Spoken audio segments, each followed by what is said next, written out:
Welcome back to this Oxbridge talks. Dear all students, आज मैं आपके लिए वीडियो लेकर आ रहा हूँ स्पेशली, एंड वो आज हम लोग बात करने वाले हैं active and passive of verb का कौन सा फॉर्म दिखाई दे रहा है? B3। ठीक। इससे पहले कि मैं आपको समझाऊं पिछले क्लास के वीडियो में आपको मैंने एक्टिव एंड पैसिव B2 का आराम से एक्टिव एंड पैसिव हमने B2 आपको सिखाया है। ठीक है, अभी हम आपको सिखाने वाले हैं स्पेशली वर्ब का B3।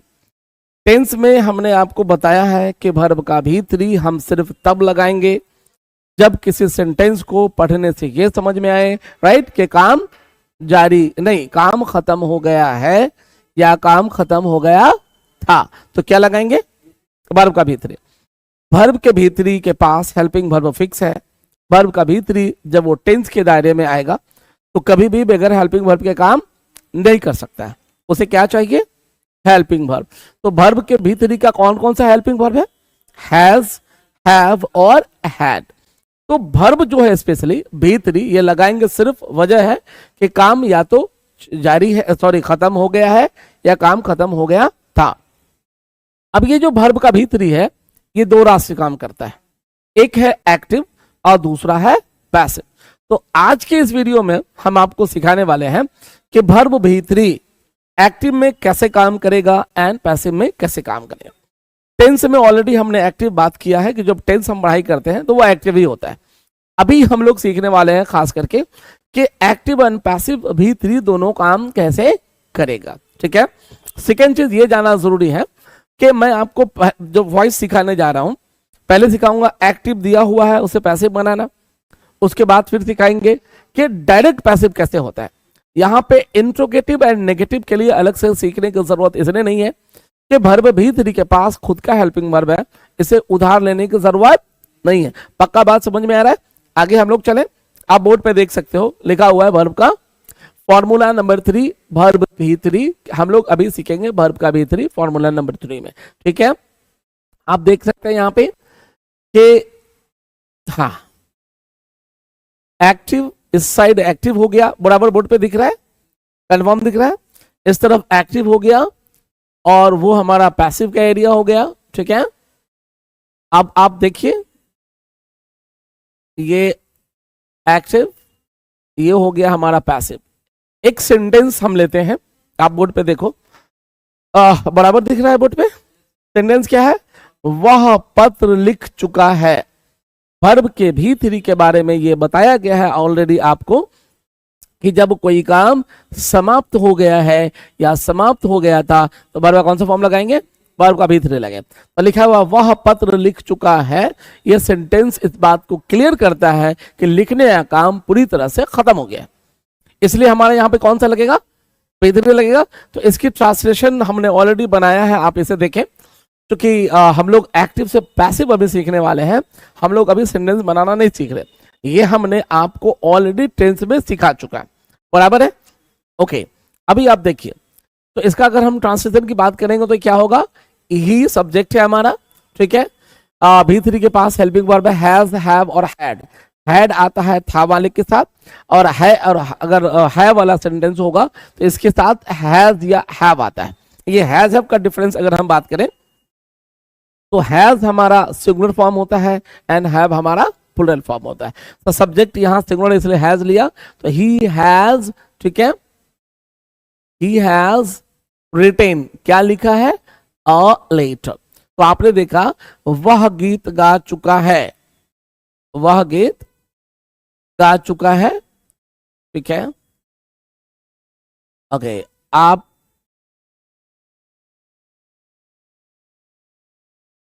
हाँ, वह गीत गा चुका है, ये हमारा वर्ब B3 है, वह हमारा सब्जेक्ट है, ये ही आ गया, सिंगुलर इसलिए हैज हुआ, तो ही हैज रिटन अ लेटर।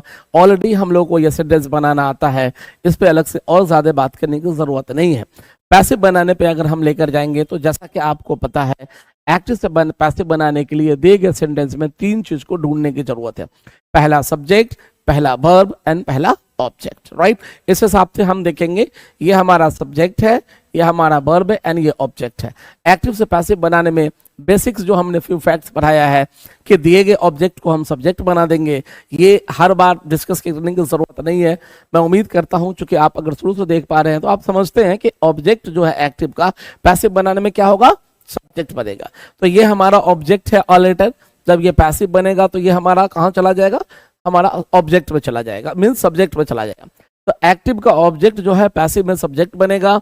अब आप देखिए हेल्पिंग वर्ब जो है जिसका खुद का हेल्पिंग वर्ब है, मैंने पिछले क्लास के वीडियो में बताया था कि V2 के पास हेल्पिंग वर्ब नहीं है। तो V2 के पास अगर हेल्पिंग वर्ब नहीं है तो जरूरत पे हमने उधार लिया, तो उधार वालों को ले जाने का ऑप्शन नहीं है।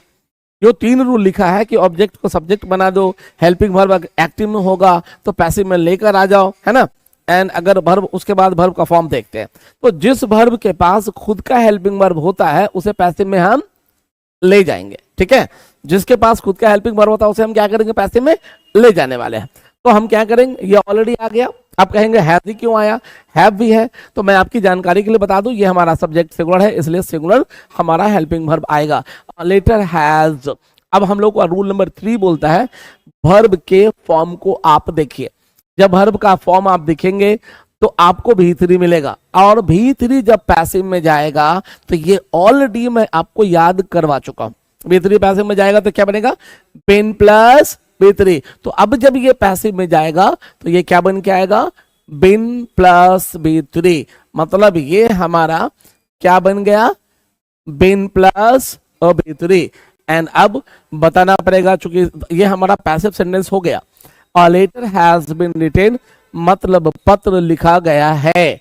अब किसके द्वारा, तो अब किसके द्वारा लिखा गया है, तो बाय हिम, चूंकि हमारा वह लिखा है। तो यहाँ चूंकि हम दिए गए सेंटेंस को एक्टिव से पैसिव बना रहे हैं तो बताना पड़ेगा ये किसके द्वारा लिखा गया है। इस तरह से ये बन गया। अगर आप हिंदी देखेंगे तो लिखा हुआ है पत्र लिखा जा चुका है उसके द्वारा। आप इसे चेक भी कर सकते हैं। एक्टिव पैसिव की पहचान बड़ा आसान है। एक्टिव में सब्जेक्ट खुद काम करता है और पैसिव में सब्जेक्ट पे काम किया जाता है, राइट। तो ये हमारा पत्र है, जो कोई इसे लिखने का काम करता है, इसलिए हुआ हमारा पैसिव। हम एक और एग्जांपल लेके देख लेते हैं। राधा गीत गा चुकी है, दिख रहा है बराबर, ठीक है। तो राधा गीत गा चुकी थी, मतलब राधा जो है गीत के गाने का काम कर चुकी थी। तो राधा हमारा सब्जेक्ट है, ये खुद काम की, तो एक्टिव हुआ कि पैसिव, बोलो, एक्टिव हुआ। तो अब चूंकि कर चुकी थी, गाने का काम हो चुका था, मतलब पास्ट टेंस हुआ, वर्ब का V3 हुआ। तो अगर हम इसको ट्रांसलेट करेंगे, आप यहां देख सकते हैं क्या लिखा हुआ है, ये दिख रहा होगा कि राधा हैड संग अ सॉन्ग। तो राधा चूंकि हमारा था में है, ये हमारा था है, तो V3 के पास कौन सा हेल्पिंग वर्ब होगा, हैड होगा। सिंग, गीत गाने का इंग्लिश सिंग होता है, इसका V3 क्या होगा, संग, सिंग, सैंग एंड संग, ठीक है। तो राधा हैड संग एंड देन क्या गाई, अ सॉन्ग। मैं इधर कम फोकस कर रहा हूं इस पे, चूंकि ऑलरेडी ये आपको बनाना आता है, हमने सीखा चुका। हमारा कंसर्न है कि इस सेंटेंस को हम पैसिव कैसे बनाएंगे। तो अपने को सब्जेक्ट चाहिए, ये सब्जेक्ट है, ये हमारा वर्ब हो गया और ये हमारा ऑब्जेक्ट हो गया। जब भी हम एक्टिव से पैसिव बनाएंगे तो 3 बात को याद रखना पड़ेगा, और ये 3 बात ये है कि दिए गए एक्टिव के ऑब्जेक्ट को पैसिव में सब्जेक्ट बनाते हैं। रीजन इसलिए कि वर्ब का असर पैसिव में सब्जेक्ट पे होता है। रूल नंबर 2 बोलता है कि अगर एक्टिव में हेल्पिंग वर्ब है, उधार वाला नहीं, जो वर्ब ऐसा वर्ब जिसके पास खुद का है, तो V3 के पास खुद का है, क्या है के लिए हैज है, एंड था के लिए हैड है ना। तो हेल्पिंग वर्ब को हम पैसिव में लेके जाएंगे। तो अब हम अगर इसका पैसिव बनाएंगे तो सबसे पहले क्या होगा, हमारा ये जो सॉन्ग है ये हमारा सब्जेक्ट बन जाएगा।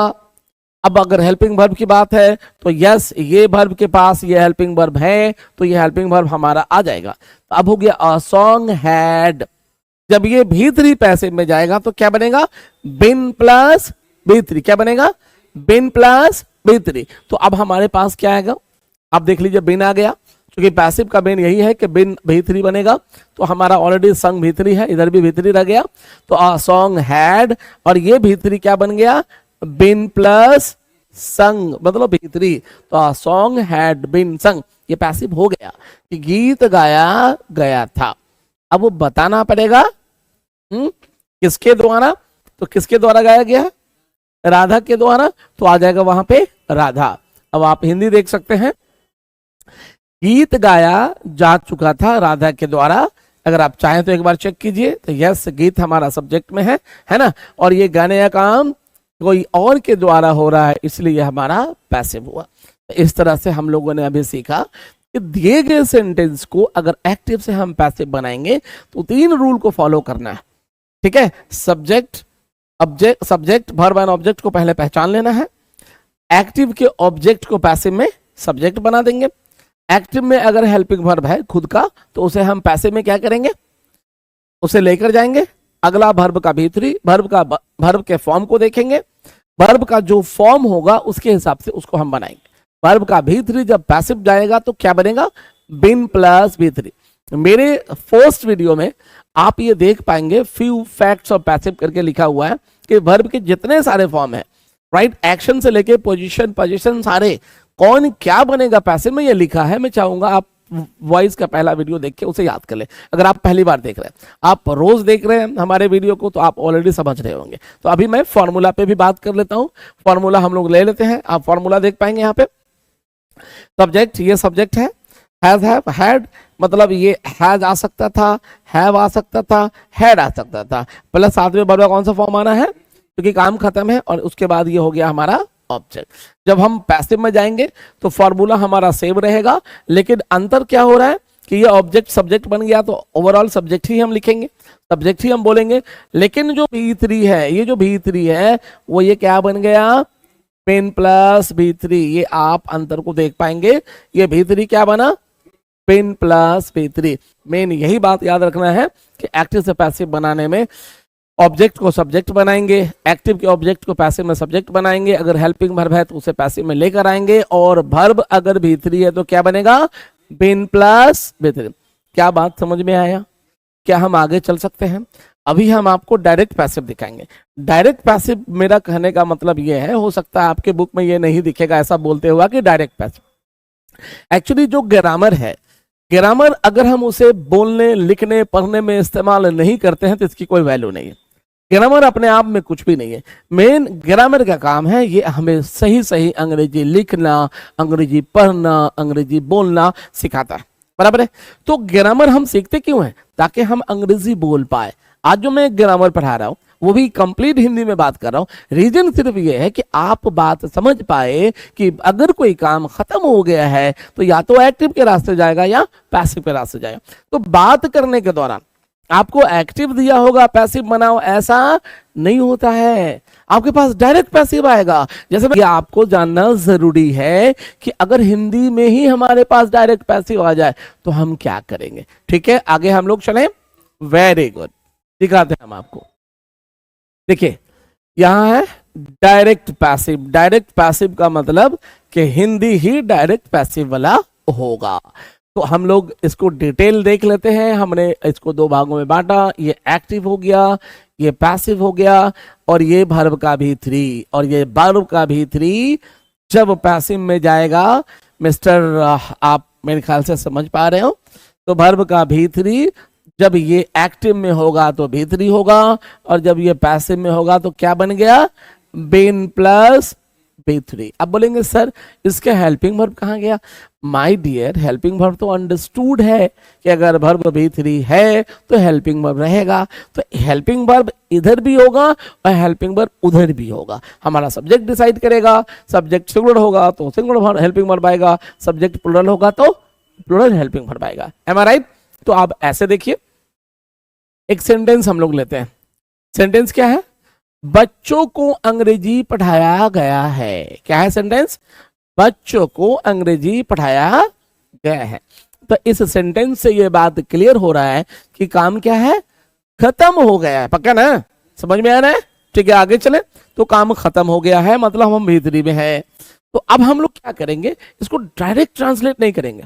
क्या करेंगे, पहले हम इसे कंफर्म करेंगे सेंटेंस को देख के कि ये एक्टिव के रास्ते जाएगा कि पैसिव। लेकिन एक्टिव पैसिव चेक करने से पहले अपने को ये चेक करना है कि वर्ब का कौन सा फॉर्म लगेगा। अब देखिए यहां पे वर्ब है, ठीक है, अब ये वर्ब है, अब मुझे चेक करना है कौन सा फॉर्म लगेगा। तो बच्चों को अंग्रेजी पढ़ाया गया है और वर्ब का B3 डिफिनेशन कहता है काम खत्म हो गया है या हो गया था, तो क्या लगाएंगे B3। तो हमारा वर्ब कौन सा आ गया, ये देखिए B3 आ गया।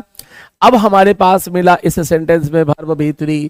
जैसा कि आपको पता अपनी फॉर्मूला होता है सब्जेक्ट वर्ब प्लस ऑब्जेक्ट, और ये वर्ब क्या हो गया B3, ये अकेला हो नहीं सकता है, हैज हैड ऑलरेडी अपने को पता है, ठीक है। तो अब चेक करना है कि रास्ते कौन है, क्योंकि ये जो वर्ब B3 है इधर एक्टिव के रास्ते भी चलेगा और इधर पैसिव के रास्ते भी चलेगा, लेकिन दोनों का रास्ता सेम नहीं है। एक्टिव के रास्ते में B3 सिर्फ B3 होगा, लेकिन पैसिव के रास्ते में B3 क्या बनेगा, बेन प्लस। Very good. तो अगर हम अभी बनाएंगे इसे पैसिव, तो हम पहले चेक करते हैं कि एक्टिव है कि पैसिव। एक्टिव पैसिव चेक करने के लिए क्या करना पड़ेगा, आप सब्जेक्ट पे चले जाइए और आप चेक कीजिए कि सब्जेक्ट किसी को काम करता मतलब पढ़ाता है या कोई सब्जेक्ट को पढ़ाता है, बराबर है, ठीक है। अब देखो बच्चा, तो बच्चा कोई को पढ़ाता है या कोई बच्चे को पढ़ाता है, कोई बच्चे को पढ़ाता, मतलब कि इस बच्चे को पढ़ाने का काम कोई कर रहा है, एम आई राइट। तो ये हमारा पैसिव हुआ, और जब पैसिव हुआ तो खानदानी formula subject verb plus subject, तो सबसे पहले हम क्या लाएंगे, सब्जेक्ट। अब देखिए क्या गया, पहले हाँ पहले पहचान रहे थे हम लोग पैसिव हुआ, तो ये हमारा पैसिव हुआ और रास्ता कौन रहा, B3, लेकिन रास्ता पैसिव का, मतलब B3 लेकिन रास्ता पैसिव का, एक्टिव का रास्ता पैसिव के रास्ते दोनों अलग है। तो अब हम बनाएंगे, तो सबसे पहले मेरे पास क्या आएगा, द चिल्ड्रेन, सब्जेक्ट हो गया। अब क्या चाहिए, हेल्पिंग वर्ब, वर्ब B3 को हेल्पिंग वर्ब चाहिए, क्या चाहिए, हेल्पिंग वर्ब। तो अब चिल्ड्रेन सिंगुलर है कि प्लुरल, चिल्ड्रेन सिंगुलर है कि प्लुरल, प्लुरल है। तो हैज सिंगुलर है कि प्लुरल, हैज सिंगुलर है, एंड हैव प्लुरल है। तो क्या हुआ, द चिल्ड्रेन हैव। अब क्या चाहिए, वर्ब चाहिए, क्योंकि सब्जेक्ट के बाद हेल्पिंग वर्ब दोनों आ गया, वर्ब चाहिए, लेकिन वर्ब कौन से रूप में चाहिए, बेन प्लस। तो वर्ब क्या है हमारा यहाँ पे, वर्ब कौन है, पढ़ाना, पढ़ाने का इंग्लिश टीच, टीच का B3 टाउट, टीच का B3 टाउट। तो हम क्या लिखेंगे, द चिल्ड्रेन हैव, और अब देखिए पेन आया और ये हो गया हमारा टाउट। तो ये देखिए यहाँ ये हमारा पैसिव B3 गया, पैसिव ये देखिए, और ये क्या बन के आया, B3 हमारा बिन प्लस B3। यही मेन कैच है जिसे आपको पकड़ना है। तो अब क्या बना, the children have been taught. अब चूंकि ऑब्जेक्ट लिखना है, क्या पढ़ाया गया, तो इंग्लिश पढ़ाया गया, तो यहाँ पे आ जाएगा the children have been taught English. क्या कोई प्रॉब्लम है, आराम से समझ रहे हैं, 100%, वाओ ग्रेट। तो मैं हम लोग आगे चले, मैं उम्मीद करता हूं डियर ऑल जो भी आप देख रहे हैं, देखिए अगर टाइम पास देख रहे हैं तो सॉरी आप नहीं समझ सकते, अगर ढंग से सीखने को उम्मीद से, अगर आप वाकई सीखने को उम्मीद से देख रहे हैं, मैं चैलेंज करता हूं कि आप बेहतरीन से समझेंगे और आप इसे यूज भी कर पाएंगे। आगे हम लोग इसे देखते हैं। अब B3 का हमने